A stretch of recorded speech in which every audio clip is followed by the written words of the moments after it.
My parents didn't simply miss my wedding day, they completely disregarded it. There was no phone call, no explanation, just 3 vacant seats that stared back at me as I recited my vows in front of a room filled with people I barely knew. The attendees maintained their pleasant expressions as if everything was perfectly normal, but I could sense their sympathy in every glance, could feel it burning through the delicate fabric of my gown. I convinced myself that I was handling it well. That was a lie. 24 months later, after my $135,000 Porsche appeared on my Instagram feed, my mother Margaret finally reached out. Her tone sounded calculated and well-practiced. "We have matters to discuss, tomorrow at 2 for a family gathering." So I agreed to come. And believe me, I arrived completely prepared. Before I share what transpired at that meeting, go ahead and hit that like button and leave a comment letting me know your location. Have you experienced being overlooked until achieving success? Everyone loves to claim that family bonds are eternal. In our household, it always seemed like family actually meant Marcus. During my childhood years, absolutely everything centered around my older brother, his athletic awards, his academic achievements, his ambitious future plans. Dad referred to him as the pride of the Carter legacy, as though we belonged to some distinguished lineage instead of being an ordinary middle-class household in the Oregon suburbs. I was simply Emma, the reserved one, the supportive sister, the daughter who supposedly didn't require much attention because she had everything figured out. I would often sit on our living room carpet sketching designs while they rearranged the fireplace mantel to accommodate Marcus's newest trophy. The scent of Dad's cologne mixed with the distinct clicking sound of Mom's camera as she captured his every accomplishment. Those sensory memories are permanently etched in my mind. My art recognition certificate, the one my instructor claimed demonstrated remarkable talent, wound up stuffed inside a kitchen drawer beneath expired grocery coupons. I can still remember quietly asking if they might attend my school art exhibition that particular week. Mom never lifted her gaze from the stovetop. "We'll try our best, sweetheart. Marcus has his regional competition." That became our established pattern. His requirements came first, my aspirations came second. Even after I earned a complete academic scholarship to Stanford, the initial thing Dad mentioned was, "That's wonderful news. Perhaps Marcus could consider transferring there as well." It almost became amusing how their compliments always circled back to revolve around him. I eventually stopped seeking their validation. I taught myself to disguise my silence as inner fortitude. Many years later, after meeting Daniel, he immediately picked up on this dynamic. "You discuss them as if they're phantoms," he observed one evening. Perhaps they always had been. Still, when I telephoned to inform them about the upcoming wedding, I desperately wanted to believe they would actually show up. Mom's voice carried that polite yet distant quality, like she was simply checking items off her daily agenda. "We'll do our best to make it, honey, but Marcus's law firm is hosting an important event that same weekend." Dad's muffled commentary in the background. "Let her know we're occupied." I remember standing near the window with the phone pressed against my ear, staring at my own reflection in the glass, forcing my smile wider and wider, as if smiling hard enough might somehow trigger their guilt. It didn't work. On the morning of my wedding ceremony, I transmitted one final message. "Your seats are reserved in the front row." No response came. When those doors swung open, brilliant sunlight flooded into the vineyard venue. 90 guests turned their attention toward me. The atmosphere was filled with the fragrance of white roses mixed with champagne. Daniel stood waiting at the altar, his eyes filled with such genuine love that it nearly concealed the emptiness expanding inside my chest. 3 chairs remained unoccupied throughout the entire ceremony. When we shared our first kiss as husband and wife, I overheard someone whisper that she's incredibly strong. I wanted to explain to them that I wasn't strong at all. I had simply grown accustomed to the disappointment. Later during the reception, as Rachel lifted her champagne flute high, she proclaimed, "Here's to discovering the family who truly deserves you." Everyone applauded enthusiastically. I joined in the laughter. But somewhere deep inside, something fundamental shattered completely. 2 years passed, and I had constructed a life that didn't require their acceptance. At least, that's the story I kept telling myself. Portland during autumn possessed that gray yet determined type of beauty, as though the entire city was pushing forward through the persistent fog. My office occupied the 21st floor with glass walls providing views of the river below. On the day our acquisition deal finalized, the screen displayed Horizon Media Studios sold for $21 million. My entire team rushed in carrying champagne bottles, shouting to Emma Carter, the woman who created something from absolutely nothing. Glasses clinked together loudly. Music started blasting from somebody's phone. For several hours, I allowed myself to genuinely feel it. The accumulation of every late night working, every rejection letter received, every quiet victory that nobody else witnessed. After the office finally cleared out, I sat there alone, scrolling through the company's Instagram account. My reflection hovered over the city lights below. Without really thinking about it, I opened my personal account and uploaded a photograph of my new Porsche in metallic gray parked in front of my house. The caption simply read, "Dreams realized." It wasn't meant as bragging. It served as proof to myself that I had accomplished this without any help from them. 3 days later, my phone started buzzing during a morning strategy meeting. Unknown number showing an Oregon area code. For just a moment, I assumed it might be some journalist. I answered it anyway. Emma. My mother. Margaret's voice sounded soft and cautious, like someone carefully walking across broken glass. I went completely still. 5 years. Not a single call, not one text message. Mom, we need to have a conversation. Family meeting tomorrow, 2 o'clock sharp. I released a single laugh, a sound much sharper than I intended.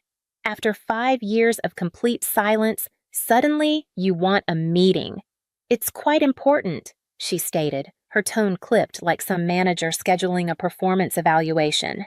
In the background, I could hear Dad instructing her to say it's urgent. I could easily picture them standing in that same old colonial-style hallway, calculating the extent of my success before determining how to exploit it. What exactly is this about? I asked. Her hesitation communicated everything I needed to know. We'll provide all the details tomorrow. When the line disconnected, I simply stared at my phone screen. For an extended moment, I didn't experience anger or any sense of nostalgia, just a dull recognition of reality. They hadn't changed at all. They had seen the car photograph. They had done the calculations.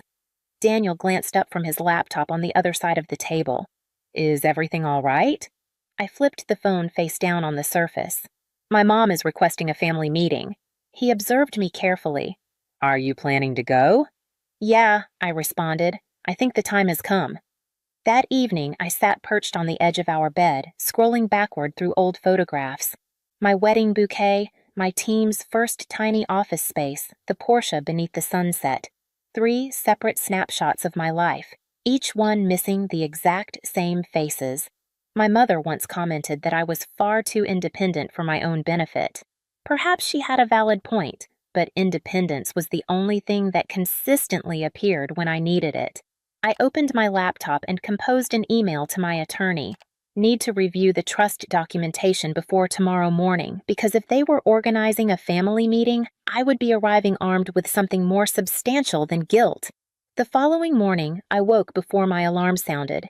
The house remained quiet, just the gentle humming of the refrigerator and the sound of Daniel grinding coffee beans in the kitchen.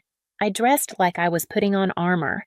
Navy blue suit, low bun hairstyle, heels that clicked with deliberate purpose. Daniel handed me a steaming mug. You don't have to do this. I do, I stated, sliding my phone into my bag. But this time, I'm not attending as their daughter. He nodded once in understanding. Remember exactly who you are. The drive to my childhood residence required 40 minutes. October sunlight. Filtered through the tree branches, soft but cold. Every passing mile felt like peeling away a protective layer I had worked extremely hard to develop. The closer I approached, the tighter my chest constricted. When the house finally came into view, it appeared smaller than my memories suggested, as if time had somehow reduced it down to its proper size. The white shutters, the brick front porch, those same hydrangeas Mom used to water each evening. Everything looked perfectly preserved, completely untouched by any sense of guilt. She opened the door before I could even knock. Her eyes immediately flicked past me, landing directly on the Porsche in the driveway. "You've certainly done well for yourself," she remarked. No hello, no greeting. "Yes," I answered, offering nothing more. Inside, the atmosphere smelled like lemon furniture polish mixed with control. The dining room table had already been arranged, papers stacked in neat piles beside Dad's coffee mug. He sat positioned at the head like this was some corporate board meeting. Marcus and his wife Jessica were already seated there, their faces arranged in polite masks of manufactured concern. "Emma," Dad's voice carried that same authority it always possessed. "We appreciate you making time on such short notice." "I wasn't aware I actually had a choice in the matter," I said, taking the only empty chair available. He cleared his throat deliberately. "Your brother has been dealing with certain financial setbacks recently. The twins' private school tuition has fallen behind, and their house, well, the mortgage payments are severely overdue." I folded my hands carefully on the table surface. "And this concerns me exactly how." Mom quickly jumped in, her voice trembling right on cue. "You're the one who's financially stable now. We thought perhaps you could provide assistance, just until circumstances improve." "Family members help family," Marcus added, his tone dripping with entitlement. I let the silence expand and fill the room. Then I reached into my briefcase and removed a folder, placing it deliberately in the center of the table. Since we're apparently discussing family investments today, I wanted to share mine with all of you. I opened the folder to reveal the first page. Westfield Scholarship Foundation. $16 million trust. "What is this?" Mom asked, her brow furrowing deeply. "A surprise," I said quietly. "Since we're having conversations about family investments, I wanted to share what I've done with mine." Dad scanned the page, his confusion rapidly morphing into complete disbelief. $16 million, I stated. "Every single cent, legally protected and dedicated to funding education for young women pursuing digital media arts." Marcus released a laugh, but it emerged thin and hollow. "You must be joking. You placed $16 million into complete strangers." "Not strangers at all," I corrected him. "Girls exactly like me. Girls who were invisible inside their own homes." Mom's hand began trembling, noticeably. "Emma, that's completely unwise. You could have helped your actual family instead of throwing it all away." I activated my phone, turning on the recorder positioned beside the papers. That small red light blinked steadily. "Just for complete transparency, I'm recording this entire conversation so we're all absolutely clear about who requested what." Dad stiffened immediately. "That's completely unnecessary." "It's absolutely essential," I stated evenly. "You've all made your expectations crystal clear. Now allow me to make mine perfectly clear." I leaned forward slightly in my chair. "You missed my high school graduation ceremony. You skipped my college showcase presentation. You ignored my wedding completely. Every single milestone I searched for you. Every time you chose something else instead. So no, this money isn't intended for you. It's for the girls whose families can't see them either." Mom's voice cracked with emotion. "We only did what we believed was best for everyone." "No," I said quietly but firmly. "You did whatever was most convenient for you." Marcus slammed his hand hard on the table. "You think you're somehow better than us because you got lucky?" "Lucky," I repeated, almost laughing at the absurdity. "You think working 3 separate jobs throughout college and sleeping in my car between classes was luck? You think every door slammed directly in my face was luck?" "No, Marcus. What I am is finished with all of this." For a prolonged moment, nobody moved at all. The tension hung in the air like thick smoke. Then I closed the folder, tucked it neatly back into my briefcase, and straightened my posture. "You wanted to have a conversation about family. Here's my definition. Family actually shows up, and you didn't." Dad attempted one final card, his voice dropping low. "Blood is thicker than water, Emma." "Then you should have considered that before you diluted it completely," I responded. I walked toward the doorway. Behind me, chairs scraped harshly across the floor. "You can't just walk out like this," Marcus shouted. I turned slightly, just enough to meet his eyes directly. I already did, 2 years ago at my wedding. The door clicked shut firmly behind me. Outside, the air felt sharp and clean against my skin. I could hear them arguing through the walls, voices rising into an indistinct blur of sound. In my car, my phone illuminated with a new email from Victoria Reed, my mentor. Foundation launch approved. Press release scheduled for tomorrow morning. Perfect timing indeed. The following day, the news spread rapidly. The Portland Business Journal published the headline, "Self-Made Founder Transforms Pain into Purpose." The accompanying photograph showed me standing confidently beside the foundation logo, looking confident, collected, and completely untouchable. By noon, my inbox overflowed with messages, some offering congratulations, some expressing curiosity, a few containing bitter remarks. Among them appeared one from Mom. "You've humiliated this entire family." I didn't bother replying. That afternoon, a call came through from the front desk of my office building. "Miss Carter, your family is here causing quite a scene." Through the glass walls of my office, I observed them. Mom waving her hands dramatically, Marcus red-faced and angry, Dad attempting to maintain some semblance of control. My team froze completely, all eyes on me. I stood up straight, adjusting my jacket. "Have security escort them out," I stated calmly. Politely, but firmly. Mom's voice carried even through the thick glass. "She's abandoning her own family." I turned away, walking back toward my desk. "No," I murmured to myself. "I'm saving myself." Security personnel led them toward the elevators. The moment those doors closed completely, the entire office seemed to exhale collectively. Katie, my creative director, whispered quietly, "Are you okay?" I nodded with certainty. "Better than I've ever been." That evening, Daniel poured us 2 glasses of wine out on the balcony. The city lights shimmered far below us. "So that's it?" he asked. "That's it," I confirmed. "They showed everyone who they really are. I just made certain everyone else could see it too." He smiled warmly. "Revenge, your style." "Not revenge," I said, gazing out at the expansive skyline. "Redefinition." The next morning, the front page of the Chronicle featured my photograph again, this time beneath a new headline, "From Ignored Daughter to Influential Founder." Below it appeared a quote from my recent speech, "Family isn't who raises you, it's who lifts you up." And for the first time in my entire life, I didn't feel angry anymore.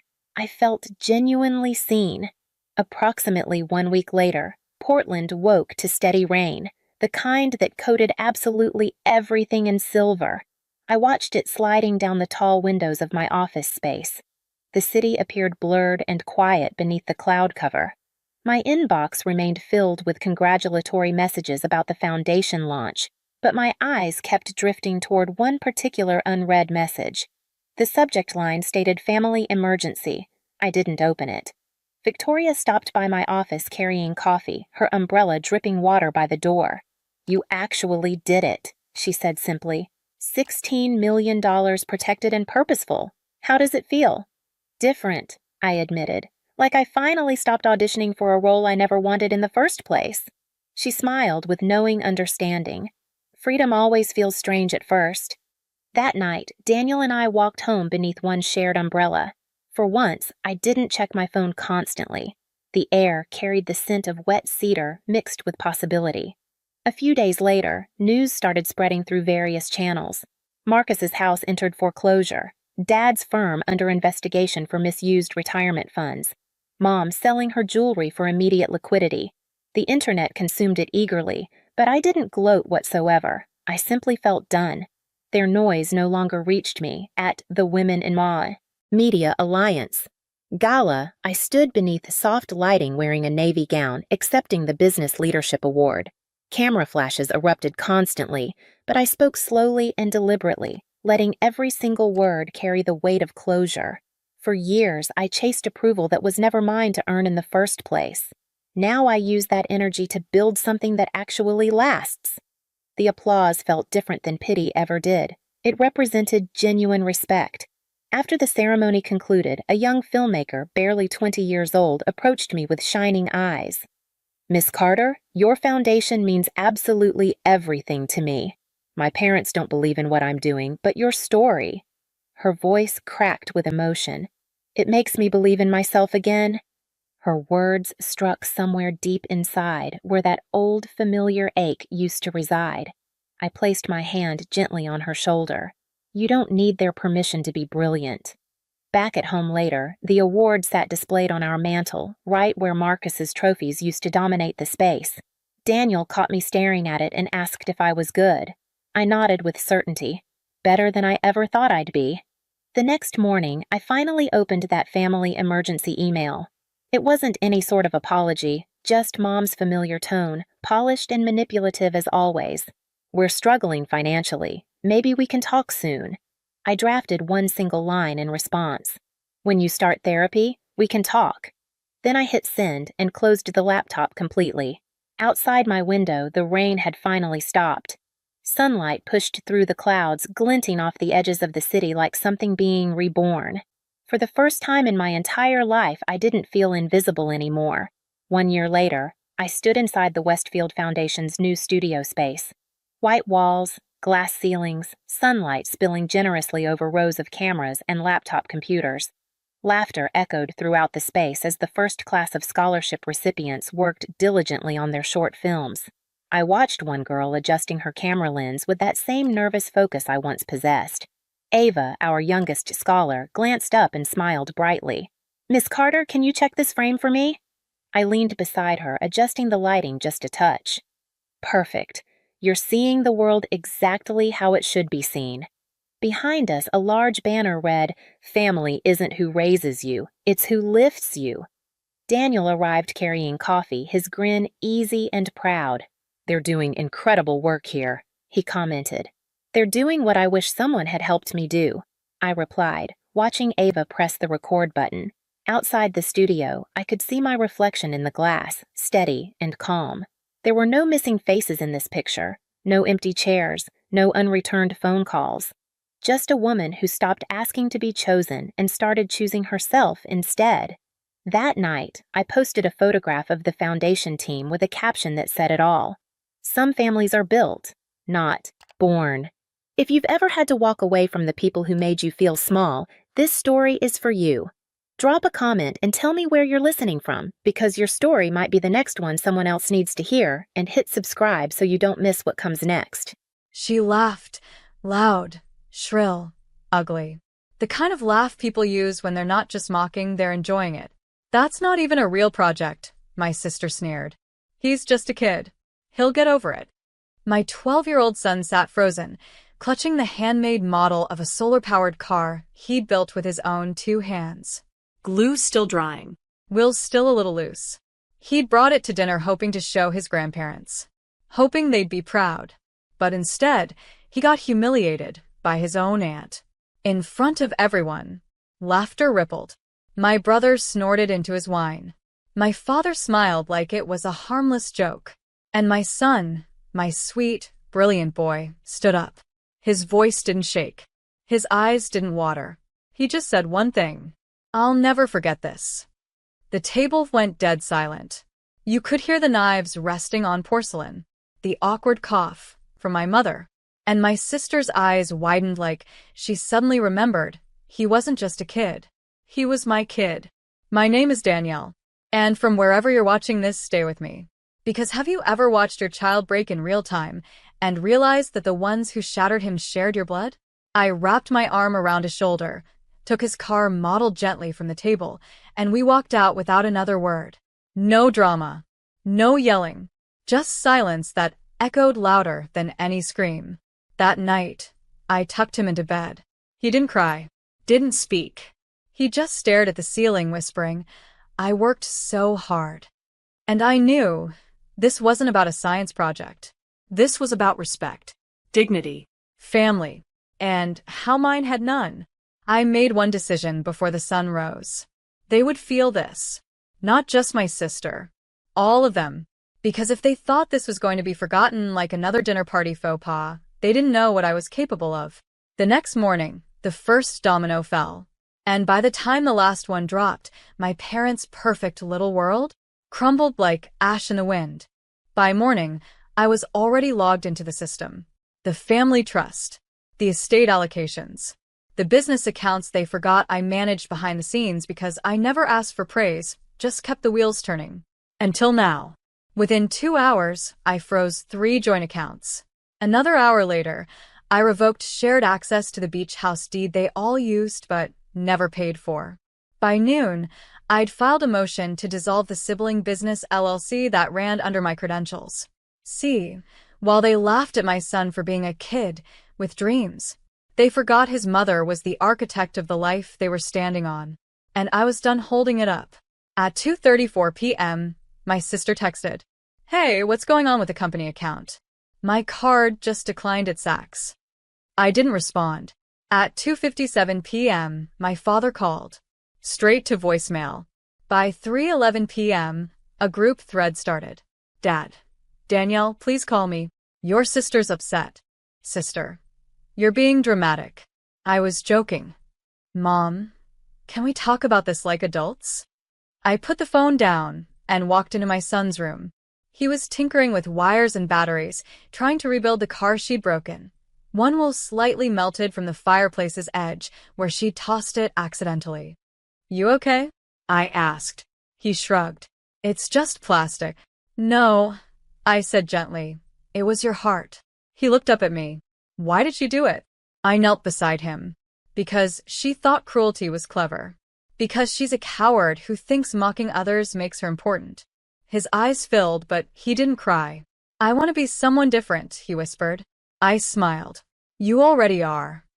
The next day, I received an email from the board of my parents' foundation.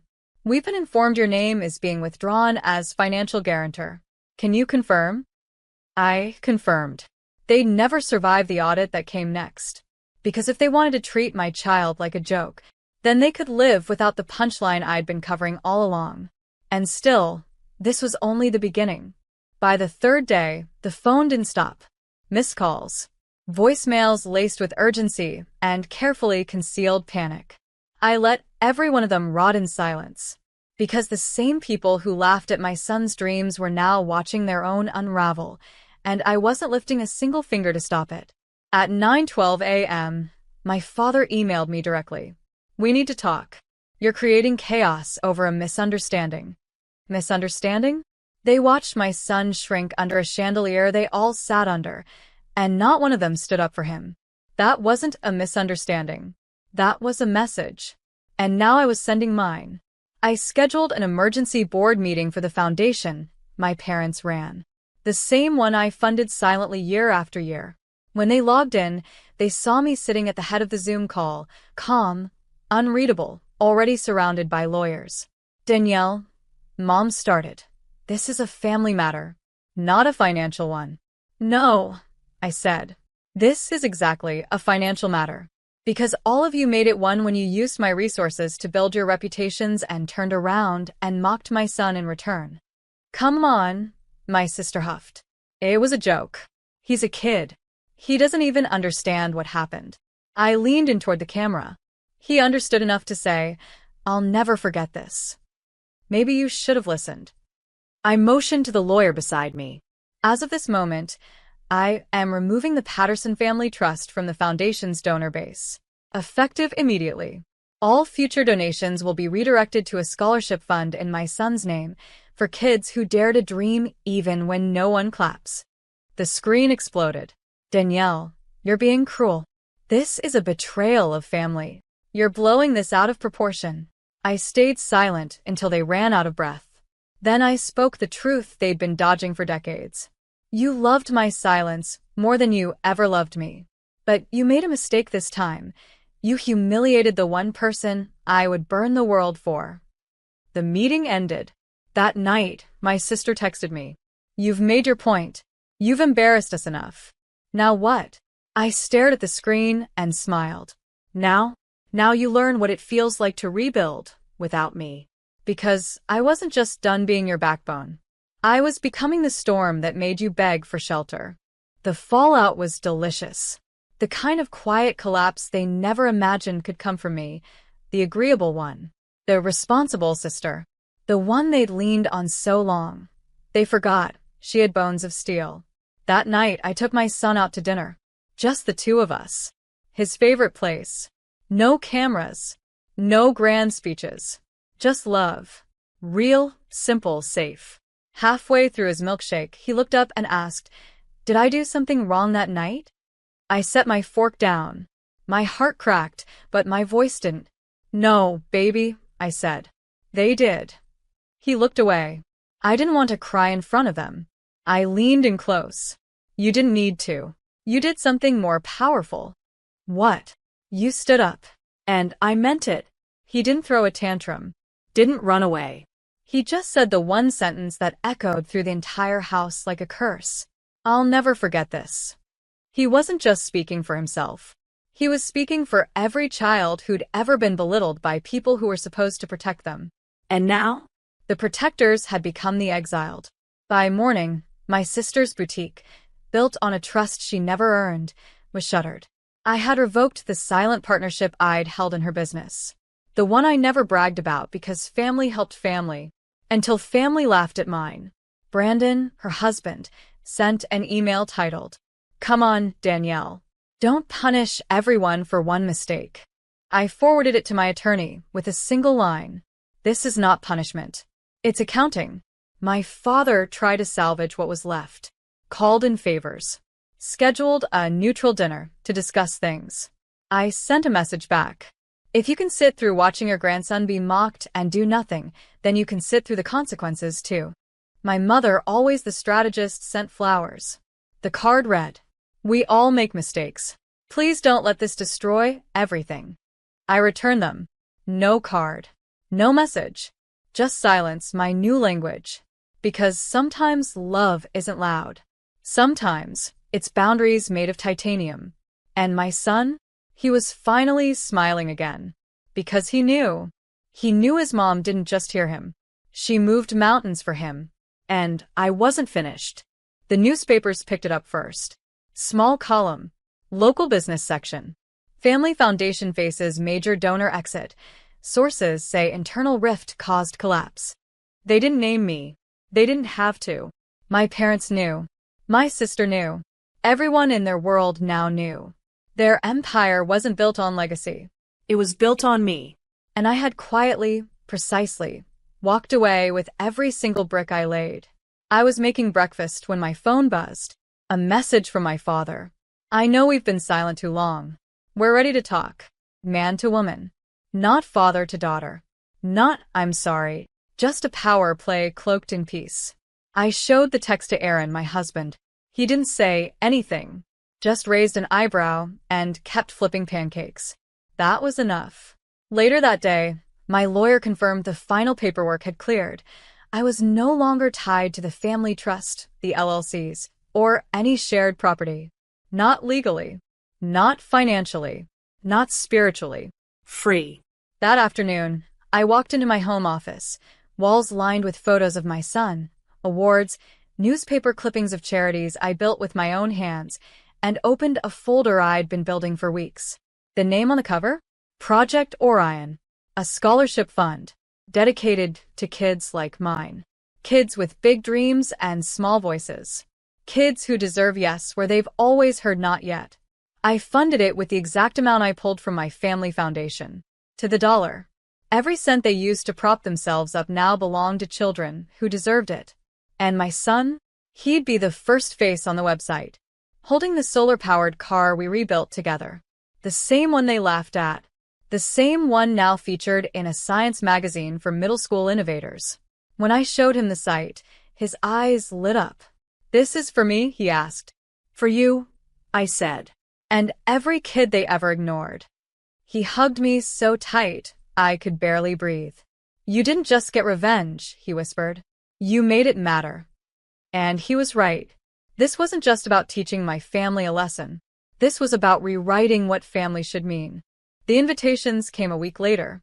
Glossy envelopes. Gold embossed. Expensive as guilt. "Join us for the Patterson Family Gala, a night of unity and giving." Unity? They were desperate. The annual gala was their pride, their pageant, their chance to show the world how generous they were, with money that never belonged to them. But this year, the guest list had holes. The venue had changed. The sponsors were pulling out, quietly, carefully, because I had always been the bridge they walked across to respectability. And now that bridge had burned. My mother called that night. Not to apologize. To perform. "Danielle," she began, "I know you've made your point. And we're trying to reflect." "Reflect," I said. "Or repair the PR damage?" She sighed. "Your sister didn't mean it. And your father, he's never been good with emotions. We're old, Danielle. We're trying to keep the family from falling apart." I smiled coldly. "It already has. I'm just choosing not to live in the rubble." A pause. "Then, will you come? To the gala?" I almost laughed. "You want me to walk into a room you built on the back of my silence and pretend we're whole?" "We just need your presence," she said softly, "to remind people we're still us." There it was. They didn't miss me. They missed the image of me. The reliable daughter. The silent donor. The spine of the lie. I hung up, and for the first time in years, I didn't feel guilty about it. Instead, I sent out invitations of my own. Not for a gala. For a launch. Orion Rising, a night for young inventors. Hosted the same evening. Same city. But my room was filled with real stories. Real kids. Real joy. No donors in tuxedos faking compassion. Just children holding up the dreams they built with bare hands. And right in the center, my son. Smiling. Radiant. Unbreakable. That night, while my family's world wilted under cheap chandeliers and forced applause, mine was blooming. And the best part? Every sponsor who skipped their gala showed up at mine. The headlines the next morning told two stories. Patterson Gala sees lowest turnout in decade. Orion Rising, the future of innovation starts here. Side by side. Legacy versus rebirth. Facade versus fire. Their names shrinking while mine expanded, rooted in something real this time. My phone buzzed nonstop. Journalists. Local influencers. Educators asking to partner. Even old friends I hadn't heard from in years, suddenly remembering my number. But the one call I answered came from a blocked ID. I knew it was her before I said a word. My sister's voice cracked like glass. "You couldn't just let it go, could you?" I said nothing. "You had to humiliate us. You had to make a scene." I almost laughed. "I didn't make a scene, Hannah. I made a statement. There's a difference." "You destroyed everything." "No," I replied, calm and steel. "You did that when you humiliated my son and thought there wouldn't be consequences." She sniffed. "He's just a kid." "Don't," I snapped. "Don't finish that sentence. Because that kid just inspired a room full of CEOs, educators, and philanthropists, while your gala was half empty and full of forced smiles." Silence. Then bitter and small. "So what now? You're done with us forever?" I thought about it. Really thought. Because I wasn't driven by vengeance anymore. I was driven by value. "No," I said. "I'm not done. I'm rebuilding." "Rebuilding what?" "My lineage," I replied. "And I'm starting by teaching my son that the world doesn't revolve around people who laugh at pain and call it humor." "You're not the same, Danielle," she whispered. "You used to care." "I still care," I said. "Just not about what breaks me." I hung up. That afternoon, I took my son out for ice cream. We walked past a bookstore where his face now sat proudly on the front window, a feature from a local magazine titled, "The Boy Who Stood Up." He held my hand tighter. "Is it okay to remember what she did?" "Yes," I said. "Because remembering isn't the wound. It's the armor." He smiled up at me, chocolate on his lip, eyes wide with a kind of peace I hadn't seen in months. And in that moment I knew my family didn't crumble. I just stopped holding it up. 3 months later, they showed up at my doorstep. All of them. My father in a suit that hung looser than I remembered. My mother clutching her handbag like a shield. And Hannah, makeup free, eyes swollen, shoulders hunched, not like someone ashamed, like someone finally humbled. I didn't speak. I just stepped outside and closed the door behind me. No cameras, I said. No neighbors. Say what you came to say. My father cleared his throat, but I cut him off with a look. This wasn't his moment. It was Hannah's. And she knew it. She stepped forward. I humiliated your son, she said softly, because I couldn't handle that he had something I never did, bravery. Her voice cracked. I thought being older meant I was better. I thought being louder made me right. But when he stood up and said, "I'll never forget this," I realized I was the one who should never forget. She reached into her coat and pulled out a check. "This isn't hush money," she said quickly. "It's for Orion. For the fund." I talked to Brandon. "We're selling the car. Downsizing. We want to do something real." I took the check. Not because I needed the money. Because I needed the moment. My mother stepped forward next, voice trembling. "I'm sorry, Danielle. I see it now. The years we leaned on your strength like it was infinite. The way we dismissed your son, it wasn't just a joke. It was a betrayal."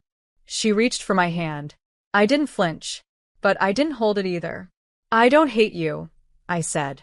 "I just stopped making space for the version of you that hurt us." Dad finally spoke. "We'd like to come to the next Orion event, if that's allowed." I stared at him. "At the back," I said. "You can sit at the back and listen." They all nodded. No protest. No excuses. Just acceptance. And that was enough for now. Later that night, my son stood on a school auditorium stage, holding a microphone in one hand and the rebuilt car in the other. Someone once told me, he said, that pain doesn't make you weak, but standing up in pain, that makes you unforgettable. The room rose to its feet. Applause thundered, and in the very back row, my family stood too, silent, reverent, finally small. Not because they were less, but because I had grown, and I wasn't shrinking again for anyone. At my sister's wedding, lace, chandeliers, violins playing songs too pretty for the people who stood beneath them, my 8-year-old daughter tugged my arm. Her voice was barely a whisper. "Mom, we have to get out of here. Fast." I crouched down, thinking maybe she was overwhelmed. Maybe the lights or the music or the strange looks from our relatives had gotten to her. "Why?" I asked, brushing a curl behind her ear. She didn't answer. She just pulled out her phone, my old one, passed down, barely working, and tapped open a video. "Look at this." And when I saw it, I froze. "My name is Valerie, and from wherever you're watching this, stay with me. Because have you ever stood in a room full of people clapping for a lie and realized you were the only one who knew the truth?" The video played in silence. Grainy. Shaky. But clear enough. It was my husband, with my sister, in a dressing room, Kissing. his hands on her waist, her voice giggling, saying, "We should have told her by now." My blood went cold. The date stamp? Last week. 1 week before this wedding. 1 week before I helped her pick the flowers. Before I sat next to her at the final dress fitting, holding back tears because I was genuinely happy for her. And now? Now my daughter, 8 years old, was the only one brave enough to show me. I looked down at her. "Where did you find this?" She bit her lip. "I saw them last week. At the house." I didn't know what to do. So I waited. And when he left his phone on the table, I airdropped the video to mine. "I just didn't want to hurt you unless I had to." She was shaking. But I wasn't. Not anymore. Because in that moment, something ancient woke up in me. Not rage. Precision. I stood slowly, smoothed my dress, kissed my daughter's forehead. "Good," I whispered. "Now we go." Not to cry. To plan. Because they thought this would break me. But they forgot. You never betray a woman who taught her daughter to watch. And this time, they'd both learn what that really meant. I walked out of that ballroom like nothing happened. My daughter's tiny hand curled into mine. Her heart was pounding. Mine? Steady. Cold. Calculating. The violins kept playing. The crowd kept toasting. My sister stood at the altar, pretending to promise forever. And my husband? He sat in the front row, smug, polished, clapping like he hadn't already broken every vow he ever made to me. I didn't scream, didn't run, didn't faint, because this wasn't going to be a scene. It was going to be a symphony, and I was about to conduct the whole damn thing. We got in the car. I buckled my daughter in, handed her headphones, and said, "You were brave today. Now let mommy handle the rest." That night, I didn't sleep. I watched the video again. And again. I slowed it down, took screenshots, pulled metadata, everything I needed to turn this betrayal into evidence, and eventually into ashes. By morning, my husband noticed the shift. He walked into the kitchen, yawning like a man who didn't know he'd already lost everything. "Morning," he said. I poured coffee. "How was the wedding?" He blinked. "What do you mean? You were there." I smiled. "Just checking what version of the truth you remember." He squinted. "Everything okay?" I handed him the cup. Perfect. He kissed the top of my head like nothing was wrong. That's when I knew. He thought I was too soft to detonate anything. He thought loyalty made me blind. It didn't. It made me quiet. And that's worse. Later that day, I called my lawyer, quietly filed papers under sealed notice. The house, in my name. The cars, all leased through my business. The accounts, I'd set up a secondary 1 month ago when I first felt that gut twist women are trained to ignore. But the best part? The prenup he forced me to sign? Null and void if infidelity could be proven. And now? It could. Not just hearsay. Footage. Footage captured by an 8-year-old girl who watched the world betray her mother and said, "No, not today." So no, I wasn't broken. I was arming myself. Because, what they didn't realize, I wasn't the woman standing in the wreckage. I was the one pulling the detonator. He noticed the silence first. No arguments. No tears. No accusations. Just stillness. The kind of stillness that should have scared him, but didn't. Because men like him think destruction only comes with screaming. But I'd already started the demolition.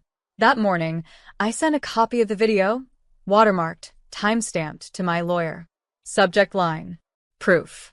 Let's proceed. He responded within 10 minutes. This will hold up in court. Given the prenup clause, we're in control now. Control. Something he used to wrap around me like a leash. Now I wore it like armor. I spent the next day laying traps. Revoked access to the business credit card. Flagged joint accounts. Transferred ownership of my company's tech assets to a holding LLC, one he didn't know existed. He came home late that night. Loosened tie, wine on his breath, arrogance in his shoulders. "You've been quiet," he said, dropping his keys into the dish by the door. "Everything okay?" I smiled. "Perfect." He nodded, satisfied. Walked into the living room. I followed with 2 glasses of wine. My hand steady. My heart not even racing. We sat. He turned on the TV. I reached for the remote and muted it.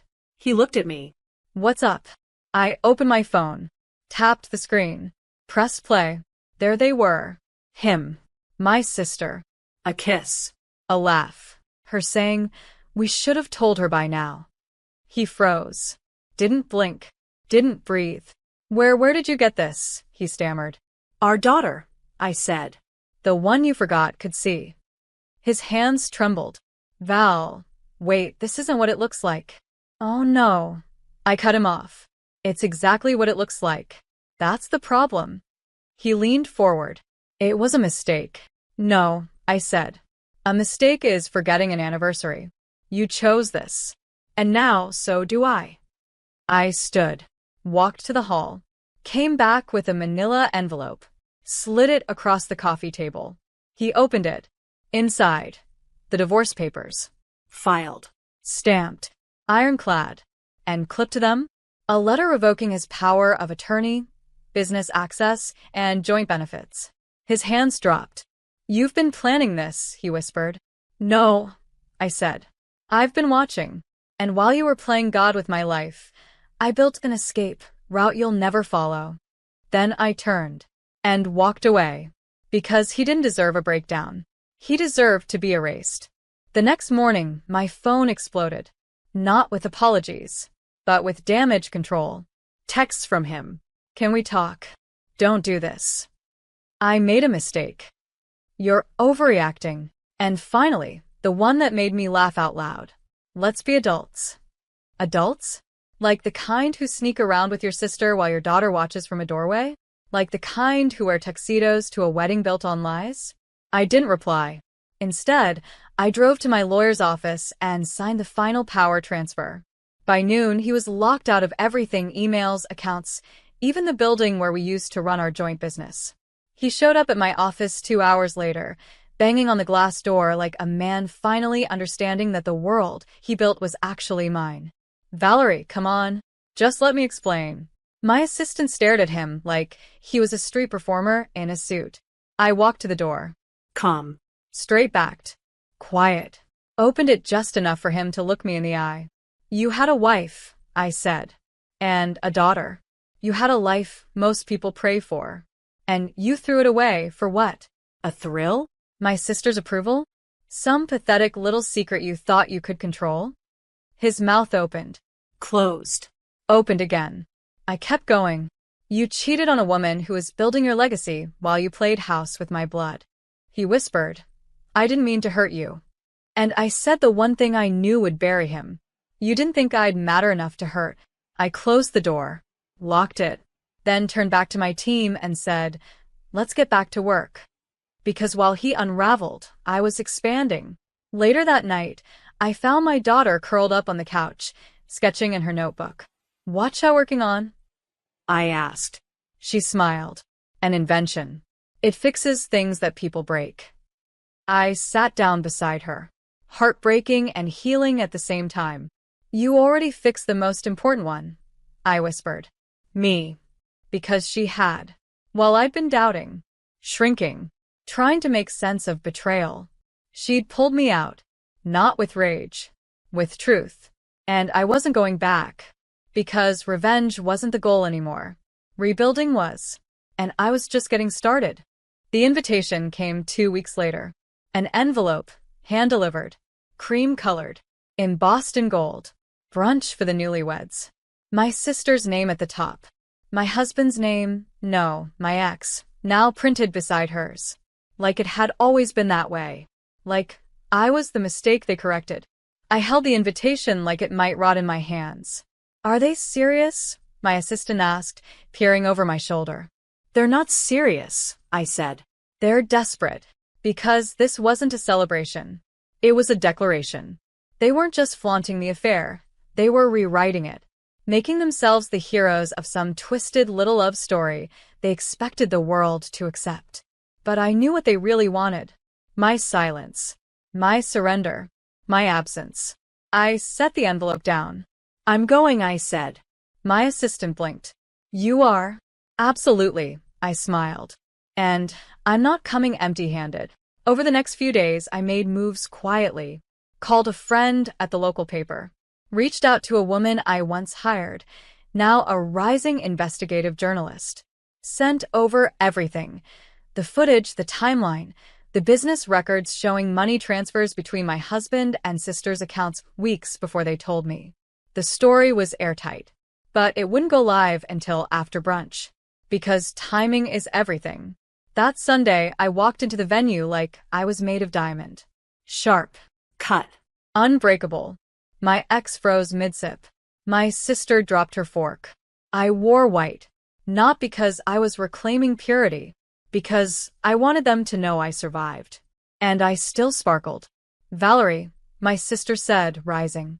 You look like I've already forgiven myself for loving people who didn't deserve me? I asked, sliding into the seat across from them. She blinked. My ex leaned forward. Can we just be civil? I tilted my head. You planned a wedding in the shadow of my divorce. You sent my daughter an invitation like she's supposed to forget. And now you want civility. He went quiet. I reached into my bag and pulled out 2 folders. Set them on the table. Here's what civility looks like, I said. A cease and desist for using my daughter's name or image in any future family photos. And a formal withdrawal of your access to the family business you never helped build. My sister's mouth parted. You can't do this. I did. I stood, smiled. And just before walking out, I leaned in and whispered, check the news in an hour. Because while they were toasting to betrayal, I was toasting to exposure. By the time they sliced into the cake, the news had already gone live. A front-page feature on the local outlet Sunday Spotlight. Secrets, lies, and a sister's betrayal. The affair behind the brunch. The article was brutal. Footage. Screenshots. Dates. My husband's financial transfers to my sister's business account. My sister's smiling engagement photos, juxtaposed with time-stamped footage from the affair. Even the part where my daughter's video confirmed it all. It didn't just expose them. It eviscerated them. By the time I pulled into my driveway, my phone was vibrating nonstop. Friends. Neighbors. Sponsors from my sister's charity board. Investors from my ex's startup. Every message had the same flavor. We didn't know. We're sorry. We've cut ties. They thought they were untouchable. But now? They were radioactive. By nightfall, their names were trending for all the wrong reasons. Hashtag SisterSnake. Hashtag vows and lies. Hashtag Valerie deserved better. I didn't post anything. I didn't need to. My silence had become their sentence. At bedtime, my daughter crawled into my arms. Is it over now? She asked. I kissed her forehead. It's just beginning. Because I wasn't stopping here. This wasn't about revenge anymore. It was about redirection. Over the next week, I turned the attention into action. I launched a mentorship program for single mothers rebuilding after betrayal. Called it Project Backbone. Because that's what we are. The spine behind every collapsing world. The ones who don't fall, we carry. I got a call from a publisher 2 days later. They wanted my story. The whole thing. And this time, I would be the one telling it. Not in courtrooms. Not in whispers. But on paper. On record. On my terms. Meanwhile, my sister's charity lost half its funding. My ex's startup was dropped by its lead investor. And the best part? I never raised my voice. Never made a scene. Just built my own stage. Because they wanted to shame me in private, and I gave them the gift of public memory. They tried to recover, of course. A tear-filled video from my sister's Instagram account, shaky voice and perfect lighting. I never meant to hurt anyone. Love is messy. Please be kind. The comments section wasn't kind. Neither was the board of directors at her nonprofit, who released a statement the same afternoon. Ms. Reynolds will be stepping down, effective immediately. As for my ex, he posted nothing. He just disappeared. His company removed his name from the website. His LinkedIn went dark. Even his gym revoked his featured member bio. He called twice that week. Left voicemails like they mattered. You got what you wanted. Can we stop now? You're better than this, Valerie. No. I'm just done being better for people who expect me to be small. I spent the week finalizing the first chapter of my book. The working title? Silent Fire. How I burned down their lies without raising my voice. It felt right. Because I didn't scream. I exposed. I corrected.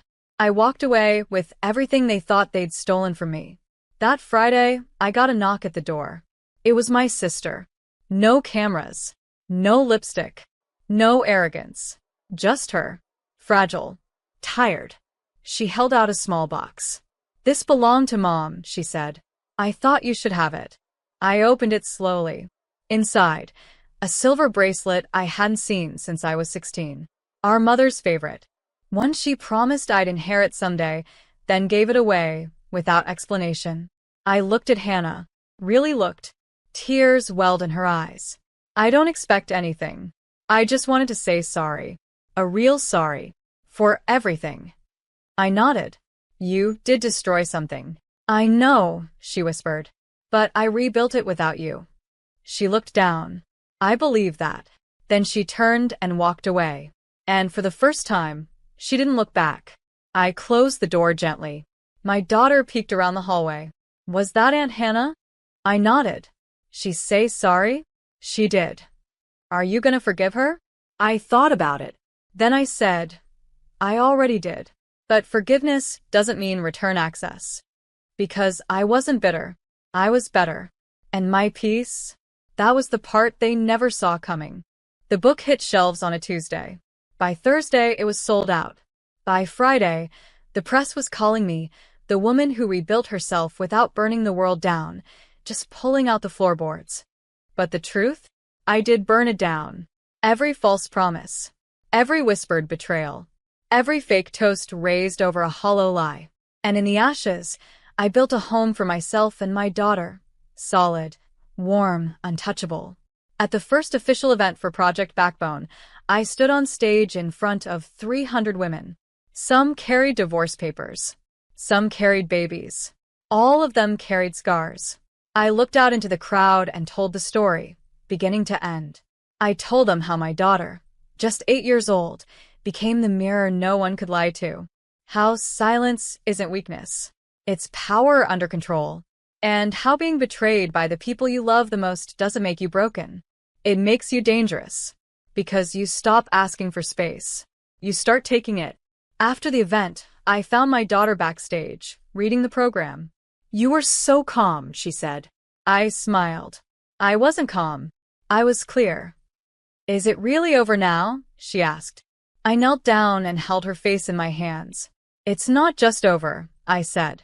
It's complete. And that night, as we walked home under city lights, hand in hand, I realized something. They thought this would destroy me, but all they did was force me to meet the version of myself I'd been avoiding. The version who doesn't shrink, who doesn't settle, who doesn't apologize for outgrowing the cage they tried to lock her in.